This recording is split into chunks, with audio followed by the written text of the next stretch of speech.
దేవునికి మహిమ ఘనత కలుగునుగాక. పరిశుద్ధుడా, నీ కృపా దయ సంకల్పం సహాయం చేయమని ప్రార్థిస్తా ఉన్నాం.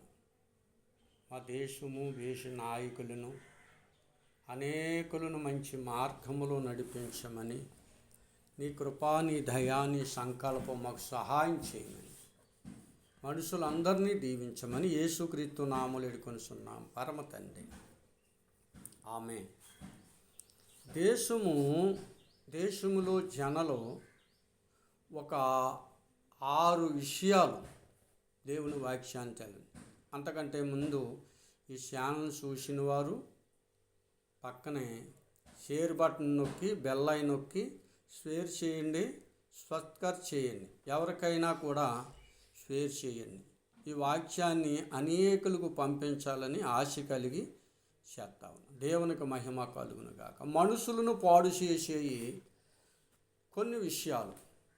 మనుషులు ఏమైతే పాడు చేస్తున్నాయో, దేశాన్ని ఏం పాడు చేస్తున్నాయో, మనుషులు పాడైపోతే దేశం పాడైపోతుంది. దేశం అంతా కూడా మనుషులతో నిండి ఉంది. మనుషులను పాడు చేసేవి ఒక 6 విషయాలు నేను దేవుని వాక్యాన్ని బోధించాలని దేవుని వాక్యం చెలవెత్తా ఉంది. ఇర్మీయా గ్రంథము 23వ అధ్యాయము 10వ వాక్యాన్ని నేను చదువుతా ఉన్నాను. 23:10.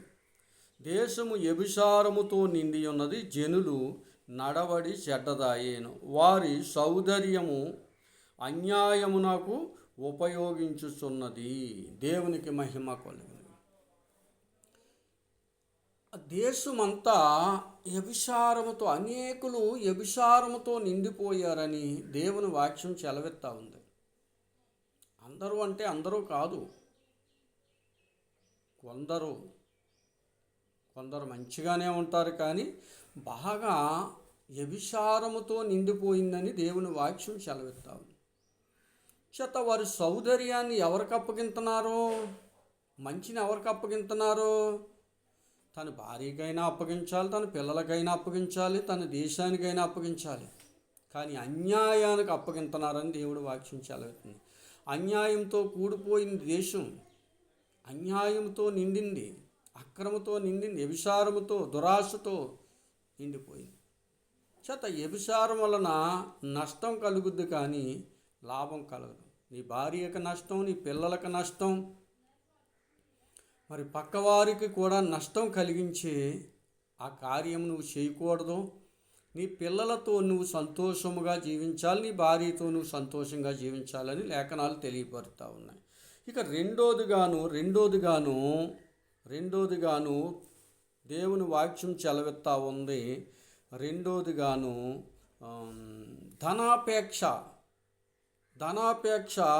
సమర్థమైన కీడులకి మూలము. తీమోతికి రాసిన మొదటి పత్రికను నేను చదువుతూ ఉన్నాను. 6వ అధ్యాయము 10వ వచనాన్ని చదువుతున్నాను. 6:10.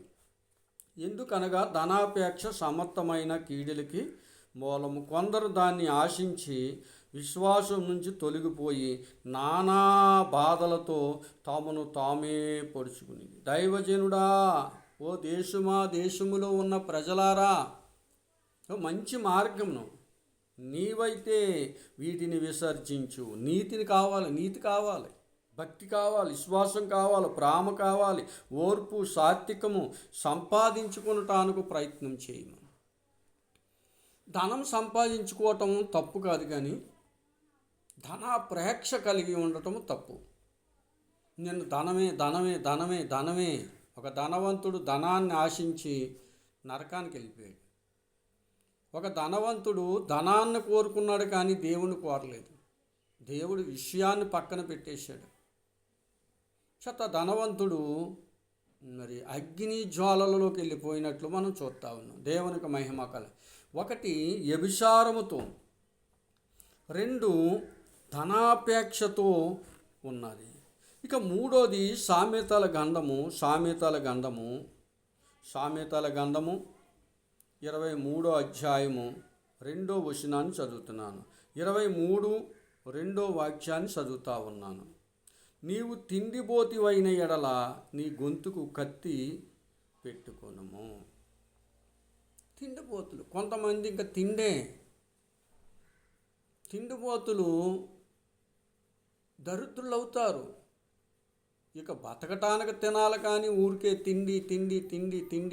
తిండిపోతులకి దేవుడు చెప్తున్నాడు కంఠానికి కత్తి పెట్టుకోవాలండి. కంఠానికి కత్తి పెట్టి అంతే, ఎక్కువగా తినేయటం కాదు.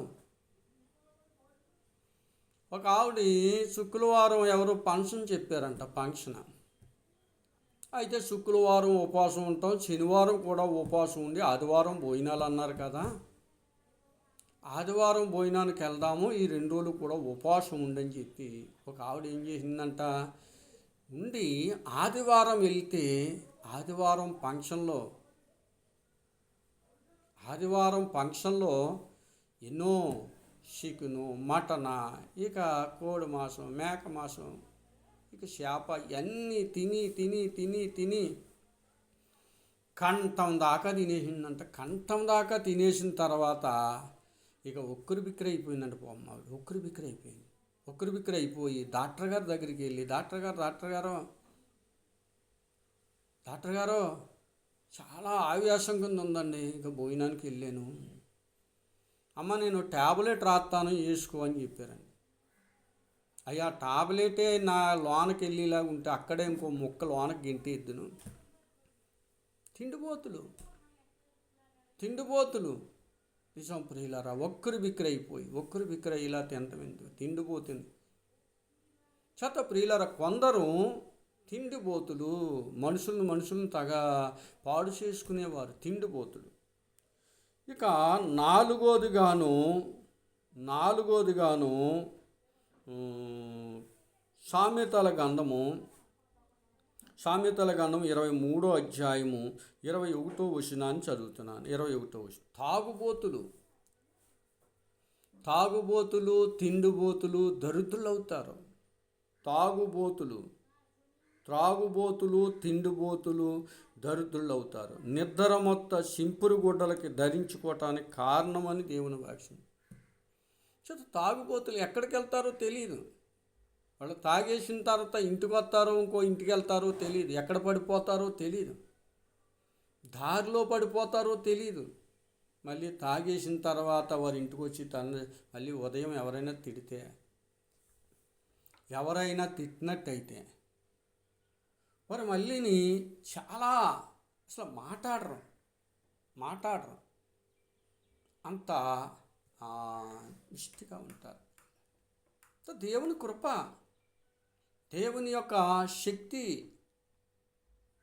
చేత ప్రియులరా, తాగుబోతులు తిండిబోతులు దరిద్రులు అవుతారు.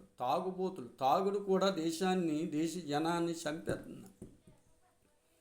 వాళ్ళు యవన కాలంలోనే వాళ్ళు పాడైపోతున్నారు. యవన కాలంలోనే వారి జీవితాలని పాడు చేసుకుంటున్నారు. తాగేయటం, భార్య పిల్లలతో సంబంధం లేదు, వారు ఎలా ఉంటారో తెలియదు, తిన్నారో ఉన్నారో తెలియదు. వాళ్ళ పాటంతా కూడా తాగుడు తోటి గడుపుతూ ఉన్నారు. తాగుడుతోటి దేశ జనాలు చాలామంది యవన కాలంలో చనిపోతూ ఉన్నారు. దేవునికే మహిమ కల. ఇక 5వది సామెతల గ్రంథము 6వ అధ్యాయము 9వ వచనం. సామెతల గ్రంథము 6వ అధ్యాయము 9వ వచనాన్ని నేను చదువుతా ఉన్నాను. సోమరి, ఎందాక నీవు పండుకుందువు, ఎప్పుడు నిద్రలేసేదవు. సోమరితనం ఎప్పుడు నిద్రే. కొంతమంది నిద్రలోనే పని వదిలేస్తారు. కోతకాలం మందు నిద్రించేవాడు సిగ్గుపడతాడని దేవుని వాక్యం సెలవిస్తుంది. చేత వారు సోమరితనం, పని చేయాలంటే చేద్దాంలే, సోమరి సీమల యొద్దకు వెళ్ళము. సోమరి వాళ్ళని సీమల వద్దకు వెళ్ళమన్నా నేర్చుకోవటానికి దేవుడు.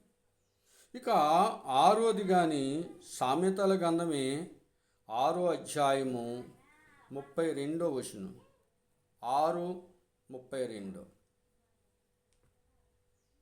జారత్వము జరిగించువాడు కేవలము బుద్ధిశూరుడు, ఆ కార్యము చేయువాడు సర్వనాశనమును కోరినవాడే. చారత్వం ఇక్కడోలాగా అక్కడోలాగా చారత్వాలు జరిగింటారు. జారత్వము మంచిది కాదు, నాశనంకి పోతాడంట.